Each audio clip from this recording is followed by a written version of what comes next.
Ya, halo Tribuners, selamat sore. Kita bertemu kembali di acara Selamat Sore Medan edisi hari Jumat tanggal 8 September 2023. Ya, tak terasa sudah memasuki hari ke-8 di bulan September. Ya, seperti biasa kami kembali menyajikan kali ini hanya 2 informasi ke ke ruang dengar Anda ya. Seperti di radio ya. Iya, di radio. Nah, seperti biasa, ini udah minggu pertama dan masuk minggu kedua. Ini sepertinya cuaca cukup stabil ya, Kak ya. Tidak begitu hujan tidak begitu, ini tidak Cuaca begitu. politik mungkin yang sedikit memanas Iya, ya. betul sekali. Cuaca politik yang ramai. Kalau hujan kayaknya tidak begitu sering ya.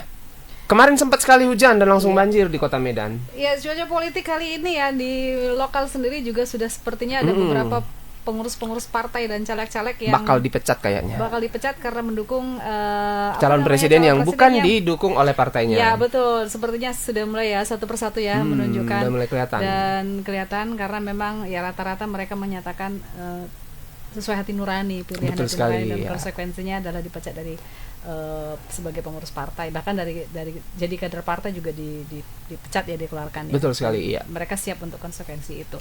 Ya. Tapi memang ya politik nasional, politik lokal tentu saja berhubungan ya kan, Truk.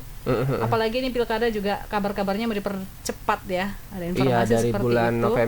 November ke September kalau nggak salah. Iya, kita tunggu saja bagaimana prosesnya ya kan, bagaimana dinamika politik yang terjadi saat ini. Yang pasti 2024 2023 ini penuh dengan dinamika politik yang sungguh sangat menarik untuk diikuti, ditonton juga ya. Iya, betul sekali. Terutama bagi siapapun yang terlibat, dan biasanya kita memang semuanya punya keterlibatan ya terhadap iklim politik yang terjadi saat ini. Dan kita yang mungkin di luar partai, di luar politik praktis, menjadi bagian dari penonton juga ya, Tru ya. Betul sekali, iya. Komentar lah begitu. Iya. Oke, Tru. Baik, untuk kita langsung saja. Untuk berita yang pertama ya, dari dugaan pelecehan seksual yang diduga dilakukan oleh oknum ya, pemilik pondok pesantren terhadap santriwatinya yang berada di Kabupaten Langkat, tepatnya di Kecamatan Selepan ya. Diinformasikan bahwa korban berinisial NW ini masih duduk di kelas 2 SMP ya. Iya, atas kejadian ini keluarga korban pun sudah melaporkan terduga pelaku yakni pemilik ponpes ke Polres Langkat. Bahkan diduga korbannya sudah lebih dari 3 orang santriwati. Nah, pantauan wartawan Tribun Medan saat mengunjungi ponpes yang isinya didominasi oleh santriwati tersebut, tampak suasana begitu sepi. Terlihat sesekali santriwati mengenakan cadar keluar dari dalam ponpes menuju musala.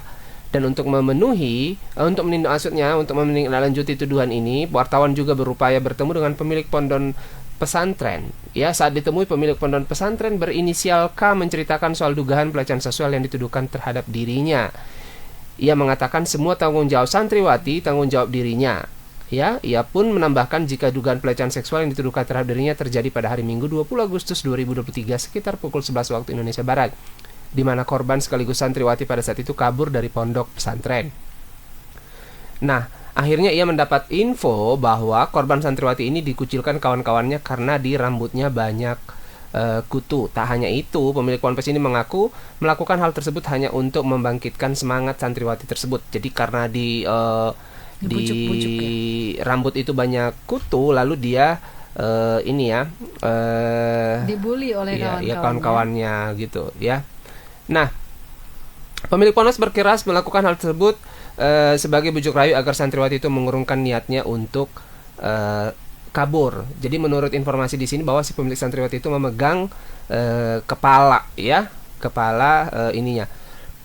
santriwatinya. Nah, mendengar bujuk rayu tersebut, K menambahkan santriwati tetap diam saja, namun K kembali mengaku memegang kaki dan betis santriwati tersebut. Santriwati itu pun akhirnya dibawa masuk ke dalam ponpes, tapi menurut pemilik ponpes pada saat itu tidak ada yang boleh berkunjung. Pemilik ponpes berusia 35 tahun dan bergerak RC ini mengaku sudah mengetahui jika santriwati dan keluarga sudah membuat laporan ke Polres Langkat. Meski demikian, K mengaku salah karena sudah memegang tangan dan rambut santriwati tersebut. Sementara itu, usai melaporkan dugaan pelecehan seksual yang dilakukan pemilik ponpes, saat ini korban sudah mendapat perlindungan dari Unit Pelayanan Teknis Daerah Perlindungan Perempuan dan Anak UPTD PPA Kabupaten Langkat. Korban pun sudah keluar dari ponpes itu. Berikut ini tayangan videonya.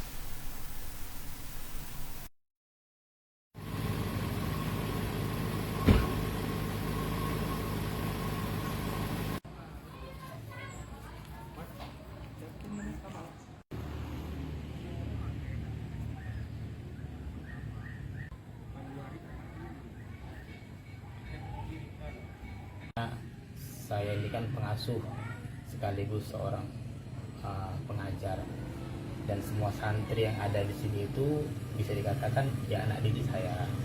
Semua tanggung jawab santri itu adalah tanggung jawab saya. Jadi ceritanya pada hari Minggu tanggal 20 Agustus sekitar jam 11 siang, pokoknya siang, itu santri saya kabur bang, kabur keluar dari pondok. pondok. Alhamdulillah dikujur sama kawan-kawannya, termasuk istri saya juga ngejar sama beberapa pengurus, ketangkep. Alhamdulillah ketangkep, dibawalah ke pondok. Setelah dibawa ke pondok, pengurus datang lagi, Buya, manggil saya Buya. Itu santrinya kalau nggak dibujuk dia mau kabur lagi katanya. Jadi gimana, kalian nggak bujuk? Nggak bisa, kami udah angkat tangan katanya. Udah Buya aja yang turun. Akhirnya saya turun. Ketika itu anak itu saya panggil dan saya didampingi satu orang pengurus.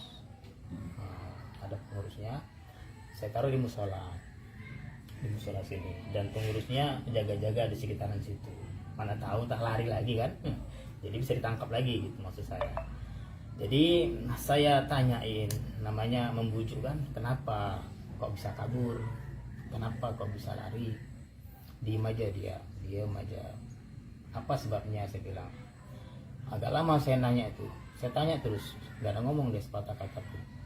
Akhirnya saya dapat info selentingan, dia ini terkucilkan, atau bisa dikatakan mungkin karena berita nyebar banyak kutu.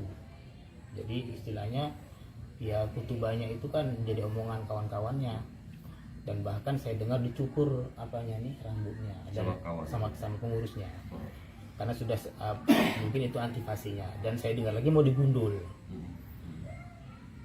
Saya bilang begini, waktu itu karena saya ini seorang pengasuh, membujuk itu kan seperti halnya ayah membujuk anak. Jadi saya pegang tangan dia, saya bilang kamu itu bersih, kamu tuh nggak kotor. Ya mungkin rambut boleh jadi banyak kutu, tapi kan bersih, saya bilang, seperti ayah kepada anaknya. Kemudian omongan saya itu aja lah, namanya saya laki-laki kan, kamu itu bersih, pokoknya supaya hati dia itu bangkit lagi. Nah, itu tadi dia penjelasan dari K, pimpinan pondok pesantren di Kabupaten Langkat, Sumatera Utara. Iya, ini kadang kita yang tidak mengerti dari tim produksi kita ini ya. Harusnya si wajah si Bapak di ini ya, di blur ya ini gitu. Sebenarnya kan bukan kasus anak dibawa, maksudnya pelaku ya, bukan korban. Iya. Tapi untuk lebih jelasnya barangkali kita bisa sudah langsung terhubung saja dengan ke reporter yang ada di Langkat dengan wartawan Tribun Medan A. Karena tadi K, ini A. Oke, selamat sore Anil. Selamat sore Bang Truli dan Kak Eti. Atau kita blurkan saja wajahnya. Oh iya, apakah ini perlu diblurkan wajahnya juga ya? Tapi dengan nama lengkap. Iya, memang tim produksi kita ini memang kadang-kadang agak ini ya, agak canggih-canggih ya gitu ya. Ada fotonya yang kelihatan lah, ada yang ini inisial namanya dibuat tapi fotonya kelihatan. Nah, ya memang kesalahan bukan pada kartu selulernya ya. Inilah memangnya uniknya cara ini ya Kak ya. Iya. Kadang beritanya 3, kadang beritanya 2. Mohon perhatiannya Bapak Produser. Iya. Oke ya. Gimana nih yang diceritakan ini? Apa perkembangan terbaru gitu ya? Apakah sudah barangkali sudah ada tindak lanjut? Terbaru iya. Kan sebetulnya ini kan sudah 2 hari yang lalu ya? Baik. Enggak, semalam juga sudah ada. Ya, baik Bang Truli dan Kak Eti. Jadi memang kejadian dugaan pelecehan yang dilakukan oleh salah satu pemilik pondok pesantren yang berada sebenarnya di Kecamatan Padang Kualang, Bang, bukan di Kecamatan Selepas. Oh, ngantuk ini berarti yang nulis beritanya nih, yang membuat beritanya ini. Jadi lokasinya ini di Kecamatan Padang Kualang ya. Lokasinya ya Padang Kualang. Ini cukup menggemparkan ya, Bang, apalagi ini dilakukan langsung oleh pemilik, diduga dilakukan pemilik pesantren tersebut, seperti itu. Jadi lokasi waktu pas kita datangi pada saat itu memang seperti yang tadi sudah Bang Uli sampaikan, memang tampak terlihat sepi ya. Memang di situ didominasi oleh santriwati seperti itu dibandingkan santri pria pada umumnya, seperti itu Bang Uli dan Kak Eti. Jadi kebetulan memang kejadian ini memang sudah dilaporkan oleh korbannya yang berinisial NW, yang saat ini masih duduk di bangku kelas 2 SMP, atau biasanya itu sanawiyah kalau dia di pondok pesantren. Seperti itu Bang Trul dan Katie. Jadi ini sudah dilaporkan ke Polres Langkat. Jadi kita waktu pas sebenarnya semalam ya kita mendatangi lokasi dan sempat langsung bertemu dengan pemilik terduga pelaku pemilik pondok pesantren ini. Kita sempat melakukan sesi wawancara, dan pada saat itu memang dia mengutarakan bahkan bantah dia sebenarnya, tapi dari yang dia sampaikan memang sempat dia memperagakan yang menurutnya itu bukan pelecehan seperti itu Gontrol dan Kaeti. Jadi awal mulanya itu dari bujuk rayu karena salah seorang santriwati yang berinisial NW tadi itu kabur melarikan diri. Setelah itu pihak pengurus pondok pesantren sendiri itu menangkap dan membawa kembali santriwati tersebut. Namun menurut pengurus ia kabur karena merasa terkucilkan oleh teman-temannya karena banyak kutu lah seperti itu. Dan sempat diarahkan juga dengan pemilik pondok pesantren ini untuk membujuknya pengurusnya seperti itu. Namun pengurus sendiri sudah angkat tangan, bahasanya seperti itu, sehingga ia turun langsung yang membujuk. Namun pada saat ia membujuk tersebut, memang ia sempat melakukan beberapa pergerakan yaitu memasukkan tangannya dari balik jilbab santriwati ini dan seperti mengelus gitu rambut belakangnya. Dan tak hanya itu, dia juga mengakui sempat merayu dengan memegang betis, kaki, tangan seperti itu, bahkan pipi seperti mencubit seperti itu Kak Eki dan Bang Truli. Namun ya sudah sempat meminta maaf karena pada saat itu sendiri keluarga korban sempat datang marah-marah untuk langsung menduduh lah seperti itu bahwasanya ia melakukan pelecehan terhadap anaknya, dan anaknya tersebut memang saat ini sudah tidak berada di pondok pesantren lagi, sudah keluar seperti itu. Namun informasi yang kita terima pada hari ini itu update-nya terkait laporan, memang Polres Langkat sendiri sudah melakukan pemeriksaan saksi-saksi. Informasi yang kita peroleh siang tadi memang unit dari PPA Polres Langkat sendiri sudah mendatangi lokasi atau TKP pondok pesantrennya dan telah memeriksa beberapa saksi-saksi seperti itu Pak Eti dan Bang Truli. Namun tadi kita juga sempat mengupdate juga soal keterangan warga ya, karena rupanya dugaan pelecehan seksual yang dilakukan oleh pemilik pondok pesantren ini sebenarnya bukan berita baru Bang. Bahkan mereka sebenarnya sudah dengar dari beberapa waktu yang lalu. Bahkan dugaan sementara pelakunya korbannya tidak satu orang, bahkan lebih dari 3 orang. Seperti itu Kak Eti dan Bang Truli. Namun informasi yang kita terima juga dari unit UPTD PPA Kabupaten Langkat, karena mereka saat ini yang menangani untuk psikologis dari korban, mereka sempat mendatangi korban yang lainnya, namun tidak melakukan laporan, membuat laporan di Polres Langkat. Jadi ada korbannya itu warga Kecamatan Gebang, Kabupaten Langkat, di mana menurut korban ia juga diduga dilecehkan oleh pemilik pondok pesantren. Cuman modusnya itu berbeda. Modusnya kalau menurut korban yang berada di Kecamatan Gebang ini, beliau disuruh memasak di dalam rumah. Jadi kalau Bang Trul dan Kayak lihat memang itu rumah milik pemilik ponpes, pondok pesantren, dan di belakangnya itulah pondok pesantren yang tidak terlalu besar tapi kecil Kak. Jadi sempat disuruh masak dengan beralasan istri dari pemilik pesantren ini sedang tidak berada di rumah. Namun dugaan pelecehan itu menurut korban bahwasanya pemilik pondok pesantren ini sempat memeluknya dari belakang seperti itu kayak itu dan Truli, dan sempat ditangkis lah gitu, sehingga korbannya ini pun melaporkan ke keluarga namun tidak membuat laporan. Dan saat ini memang korban sudah tidak di pondok pesantren itu. Korbannya aliyah, yaitu anak SMA, karena di pondok pesantren sendiri yang lokasi tempat terjadi dugaan pelecehan ini hanya menerima sanawiyah dan aliyah, yaitu tingkat SMP dan SMA seperti itu. Itu dan Bang Truli. Iya. Total kalau untuk jumlah siswa ada berapa ya perkiraan di pondok pesantren ini gitu untuk tingkat sanawiyah dan aliyahnya? Untuk tingkat sanawiyah aliyah memang kita masih belum mendapatkan detailnya ya Bang. Namun informasi ya lebih kurang sekitar 100 orang Bang, tidak terlalu banyak seperti itu Bang. Ya, Oke. Anil sempat berkomunikasi dengan keluarga korban. Kita sudah berkomunikasi kemarin, Kak. Sudah berkomunikasi, cuman tidak ini ya, Kak. Biasanya kan kita melakukan wawancara dengan korban, namun pihak keluarga masih enggan untuk diwawancarai, Kak. Namun keluarga korban sendiri mengakui juga sama dengan apa yang disampaikan oleh korban seperti itu, bahwasanya ia dilecehkan dengan memegang, tapi dia ini, Kak, kan tangannya seperti ini ya, masuk dari balik jilbab, tapi pengakuan keluarga korban bukan dari sini masuknya, itu dari pinggul, Kak. Tangannya mulai diraba hingga masuk ke sini, Kak, seperti itu. Itulah menurut keterangan dari keluarga korban, itu yang membuat keluarga korban perang seperti itu, Kak, yang tidak memperoleh. Iya, kalau dari keterangan polisi sendiri, kira-kira berdasarkan informasi yang disampaikan oleh terduga pelaku ini masih terduga pelaku ya, apakah itu sudah memenuhi unsur untuk kasus pelecehan seksual, Anil? Ya benar, Kak, jadi memang tadi kita sempat berkomunikasi, mereka tidak mau terburu-buru ya, Kak, untuk menetapkan apakah itu memang masuk unsur perdugaan pelecehan atau tidak, tapi tadi mereka tetap dengan biasanya itu melakukan pemeriksaan saksi-saksi dulu, sehingga nanti kalau memang terbukti bersalah akan ditetapkan sebagai tersangka seperti itu, Kak. Saya tidak memperoleh. Ya, kalau dari beberapa kita secara kasat mata dan orang awam ya terus karena itu di ruangan hanya berdua ya ini ya keterangan ya, benar. Ya hanya berdua.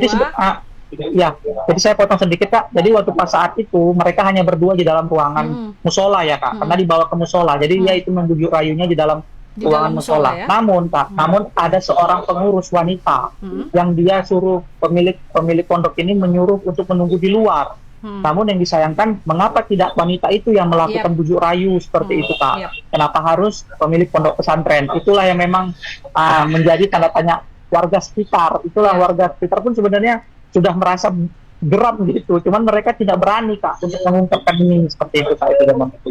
Apalagi ini lembaga pendidikan agama yang jelas-jelas ya kan, bersentuhan saja pun sebetulnya tidak boleh ya kan, diharamkan ya.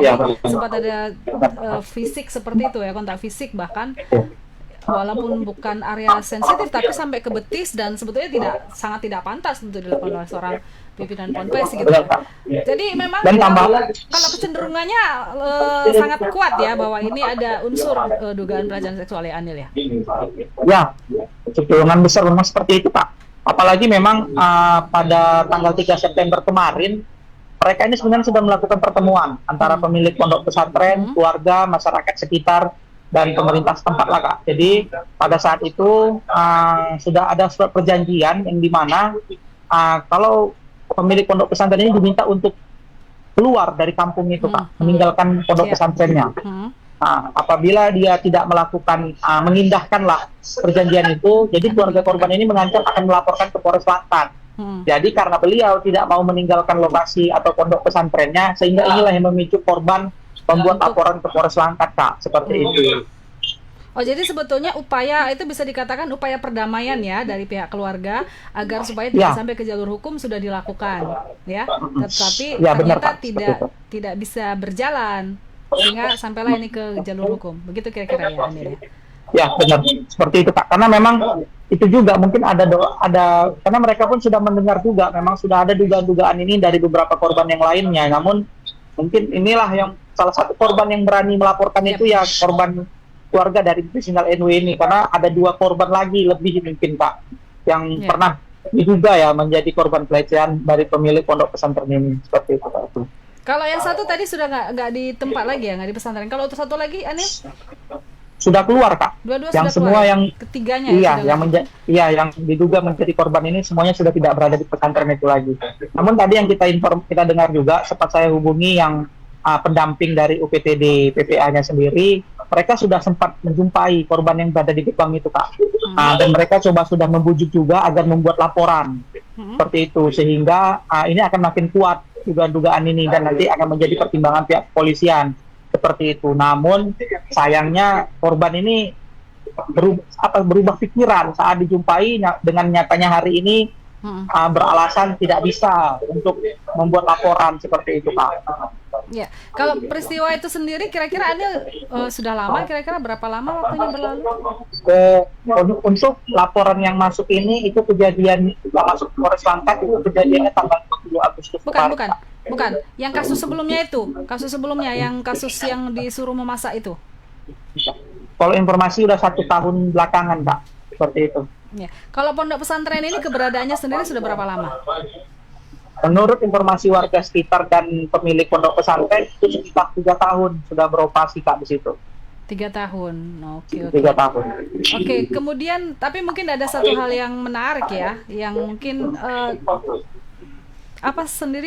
inisial K tadi ya, terduga pelaku sendiri sangat kooperatif ya terhadap media ya, mau memberi penjelasan secara detail segala macam. Di satu sisi dia juga mengakui ya.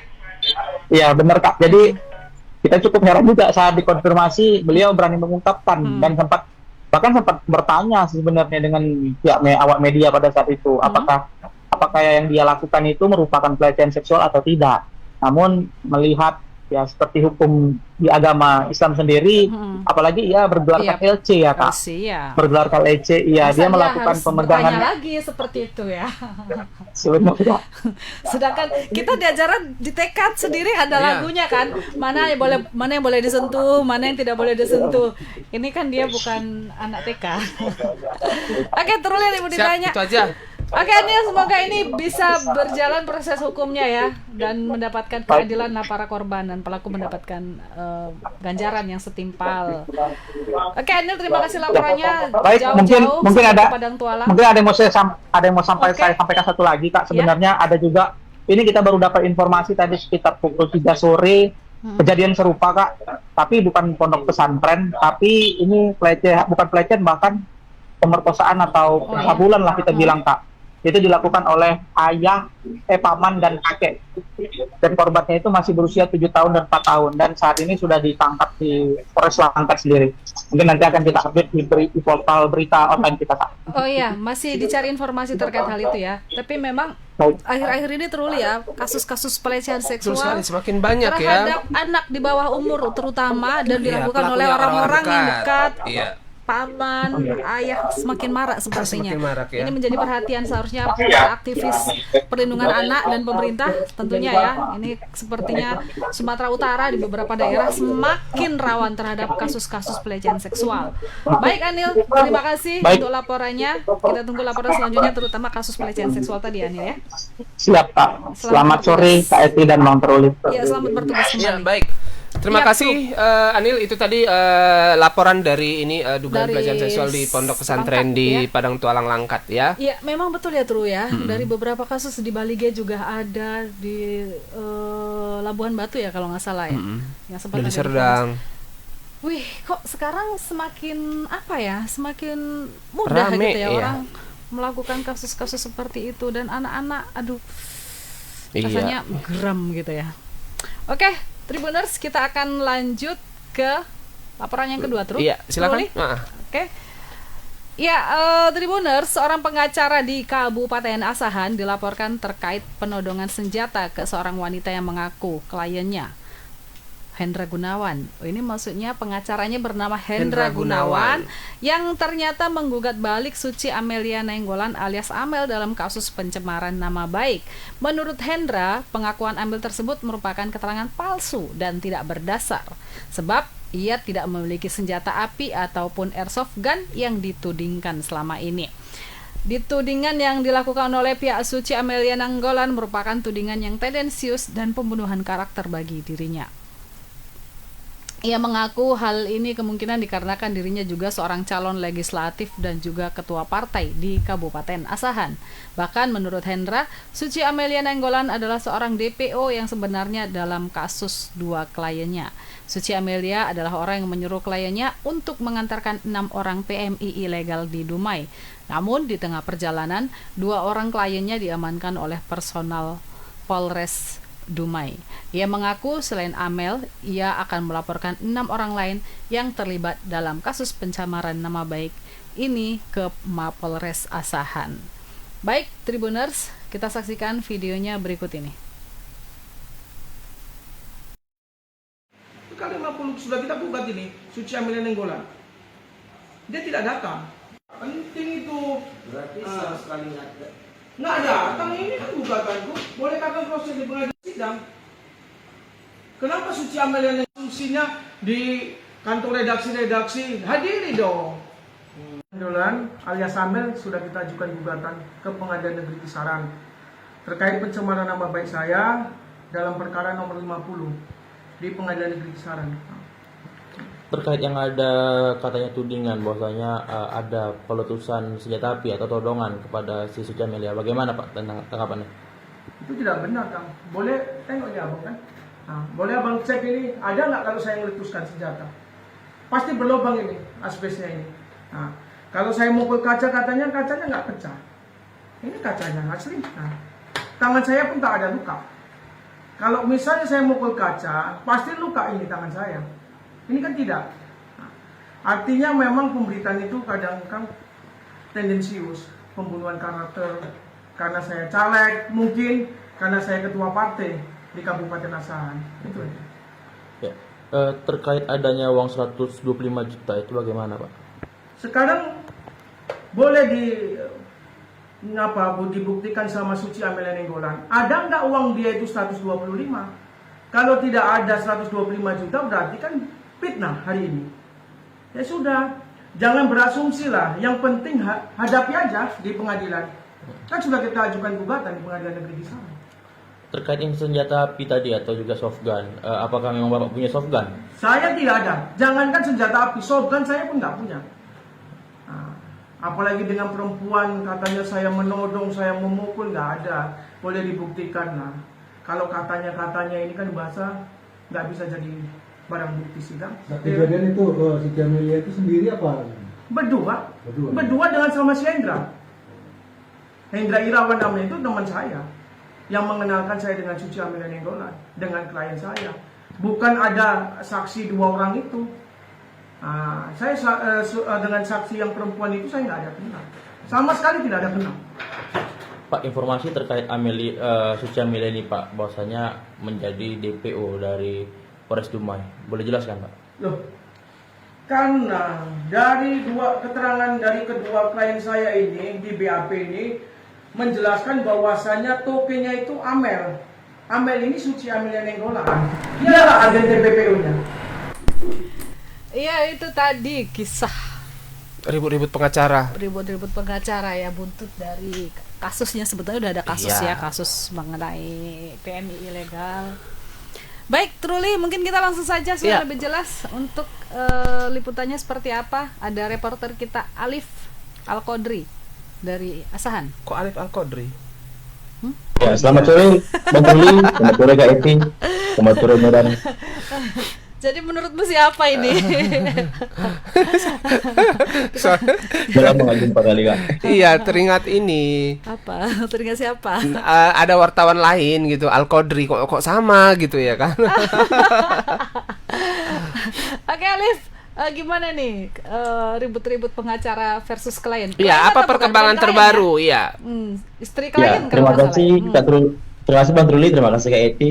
Ya, ini pertama terjadi pada 17 Agustus 2023 lalu, di mana seorang wanita bernama Suci Amelia Nainggolan melaporkan seorang pengacara ke Polres Asahan, di mana laporan tersebut berisikan adanya dugaan kekerasan dengan senjata api gitu yang ditodongkan kepada Suci Amelia Nainggolan. Nah, saat itu dari penjelasan si Hendra Gunawan ini, Suci Amelia Nainggolan ini datang hendak mencabut laporan untuk dua kliennya, di mana dua kliennya ini diduga adalah anak buah dari Suci Nainggolan tersebut. Nah, karena ditolak oleh Hendra Gunawan, dia sempat emosi gitu Kak, dan juga memukul meja, namun tidak ada melakukan kekerasan. Nah, polisi sempat datang ke kantor Hendra Gunawan untuk melakukan olah TKP. Namun sampai saat ini Hendra Gunawan sendiri belum ada diminta keterangan oleh pihak kepolisian, gitu Kak.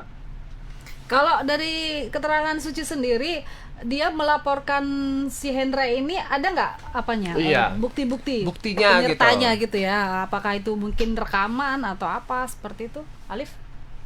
Ya untuk saat ini memang rekaman belum tahu ya Kak ya, belum ada beredar. Namun dari keterangannya ada luka pada bagian di bawah hidungnya, dan juga dia merasa down gitu Kak. selain itu bukti lain dia membawa 2 orang saksi gitu Kak yang melihat kejadian tersebut. Untuk video memang belum ada beredar Kak, namun informasinya ada video yang direkam oleh Suci Amelia Kak gitu Kak. Oh iya, jadi ada berarti selain berdua ya, mereka tidak berdua di ruangan, tapi ada saksi lain ya? Iya Kak, benar. Ada saksi lain yang merupakan orangnya Suci atau orang si Hendra? Ya, untuk yang orang lain di dalam ruangan tersebut Kak, tadi setelah saya konfirmasi, Hendra mengaku Suci datang ke ruangannya itu hanya berdua dengan temannya si Hendra yang dikenal, temannya Suci yang dikenalkan ke si Hendra gitu Kak. Nah, di situ nama teman si Suci ini juga bernama Hendra. Jangan bingung ya Kak ya, karena Suci ini berteman Hendra. Hendra ini pengacara dari si Hendra juga gitu Kak. Oh iya. Nah, jadi Suci ini bersama Hendra. Namun saat melakukan pelaporan, ada seorang wanita yang berdasarkan keterangan dari pengacara ini tidak ada dalam ruangan tersebut Kak, dan tidak menyaksikan kejadian penodongan tersebut. Bahkan saat saya konfirmasi terkait kepemilikan senjatanya, Hendra mengaku dia tidak memiliki senjata, maupun itu senjata api ataupun softgun gitu Kak. Jadi memang agak ribet ya. Kalau pihak polisi sendiri bagaimana? Keterangan dari pihak polisi lebih mengarah kemana? Ya, pihak polisi tadi saya sempat telepon dan juga konfirmasi melalui via WhatsApp Kak. Memang mereka belum ada jawaban Kak sampai saat ini, belum ada memberi keterangan karena saya beberapa kali mencoba menghubungi, belum ada jawaban untuk mengangkat telepon Kak. Tapi ini keduanya saling melapor ya, si Hendra pun melapor ya, si Hendra pengacara ya, membuat laporan juga ya. Ya, untuk Hendra pengacara Kak memang belum melapor, hanya saja menggugat. Dia menggugat ke Pengadilan Negeri Kisaran atas dugaan pencemaran nama baik, di mana dia menggugat Suci Amelia ini senilai 3,5 miliar Kak, karena dia telah dirugikan baik itu nama baik, waktu, dan juga jamnya Kak untuk bekerja gitu Kak. Perdata artinya ya, gugatan perdata begitu ya? Iya, gugatan Gugatan perdata. Nanti setelah 2 kali laporan, karena saat mereka menjalani gugatan, Suci Amelia mangkir 1 kali Kak. Nah, untuk yang kedua nanti pada tanggal 22 bila Suci Amelia mangkir juga, dia akan melakukan pelaporan langsung ke Polres Asahan terkait kasus pidananya gitu Kak. Oh iya, kalau untuk kasus yang sedang ditangani sendiri terkait kasus apa ya tadi PMI ilegal itu sampai sekarang ini bagaimana? Iya, perkembangannya Alif? Ya, kasus PMI ilegal ini Kak ditangani oleh Polres Dumai. Nah, sebenarnya kasus ini terjadi pada beberapa bulan lalu, di mana 2 klien dari si Hendra ini diduga disuruh oleh Amel yang merupakan Suci Amelia untuk mengantar 6 orang TKI ilegal menuju pelabuhan. Nah, di tengah perjalanan mobil yang dikendarai 2 tersangka ini diberhentikan oleh pihak kepolisian dan diamankanlah bahwasanya mereka membawa 6 orang diduga calon PMI ilegal gitu Kak. Nah, dalam BAP memang juga diterangkan kedua tersangka ini merupakan anak buah dari Suci Amelia yang diupah 250.000 untuk 1 orang TKI ilegal itu Kak. Oke, tapi masih berlanjut ya. Ini kan sudah sampai ke kasus hukum, jalur hukum ya? Iya Kak, untuk saat ini memang masih berlanjut Kak. Namun dari kasus Suci Amelia ini Kak belum dilaporkan Kak, hanya gugatan saja. Enggak, maksud saya kasus untuk PMI tadi. Ya, masih berlanjut Kak, dan saat ini masih ditangani oleh Polres Dumai. Iya. Gitu Kak. Alif, untuk ini sendiri, untuk Hendra pengacara dan Suci Amelia ini sebelumnya apakah mereka sudah berkenal, maksudnya sudah saling mengenal? Atau ya, hanya ketika kasus ini awalnya saja? Memang mereka tidak mengenal satu sama lain Kak. Nah, dari teman si Hendra yang bernama Hendra tadi menghubungi si Hendra pengacara gitu Kak. Ini ada temanku Suci Amelia mau didampingi gitu Kak. Nah, dari situlah mereka menjalin komunikasi dan hanya baru 2 kali bertemu Kak. Itu pun saat berada di Polres Dumai gitu Kak, untuk mengurus kasus 2 tersangka tersebut gitu Kak. Oke, Alif sendiri apakah sempat bertemu dan berwawancara dengan Suci Amelia ini? Ya, untuk Suci Amelia Kak memang beliau warga Serdang Berdagai Kak. Dan juga semalam dari tim kita Tribun Medan ada sempat wawancara dengan pengacaranya di Kota Medan, Kak. Gitu, Kak. Dan keterangan dari pengacaranya ini bahwasanya si Suci Amelia ini hendak mencabut kuasa dari Hendra untuk 2 tersangka lain gitu, Kak. Oke. Berawal dari situ ya, kemudian ada tindak dugaan kekerasan ya. Iya, Kak, benar, Kak. Baik, Truli mau ditanya? Ya, cukup itu saja. Oke, terima kasih Alif untuk laporannya. Ya, terima kasih Kak Edi, Ya, Truli, selamat sore Medan. Selamat bertugas kembali. Iya, baik. Itu tadi masih tetap yang berita kedua ini diduga ya. Iya. Diduga tuduhan senjata. Sama dengan Karena berita pertama juga diduga pelecehan seksual. Jadi Iya. berita kita hari ini memang diduga semua. Semua kasus kriminal awalnya kan memang seperti Masih itu. seperti Kemudian dugaannya, bagaimana apakah ini praduga tak memang bersalah. memenuhi unsur yang disangkakan, tentu ini tugas dari pihak kepolisian. Ya kita tunggu saja kerja-kerja kepolisian, apalagi ini Kapolri baru ya. Iya. Kita Kapolda. Kapolda Sumatera Utara Iya. baru. Kita lihat saja bagaimana semangatnya untuk menegakkan hukum di Sumatera Utara. Semoga Iya. kasus-kasus seperti ini sebetulnya kasusnya tidak terlalu besar, tapi juga harus diselesaikan juga Iya, ya. dan walaupun sebenarnya kasus- tidak begitu sulit lah ya. Mestinya, Iya. mestinya tidak terlalu sulit. Apalagi yang maksud saya bukan tidak sulit, tapi tidak menyinggung kepentingan yang orang-orang tertentu ya, Tur ya. Iya. Hanya yang bersengketa saja begitu ya. Kira-kira seperti itulah. Baik, kita sudah sajikan 2 berita andalan hari ini. Terima kasih untuk atensinya para Tribuners, tetap setia untuk menyaksikan Selamat Sore Medan dan program-program kami yang ada di Tribun Medan. Tetap update terus, saksikan terus kita. Saatnya saya Eti Wahyuni dan rekan Saya saya Truli Oktopurba. undur diri, sampai jumpa pekan depan. Bye-bye dan sampai tetap jumpa. semangat.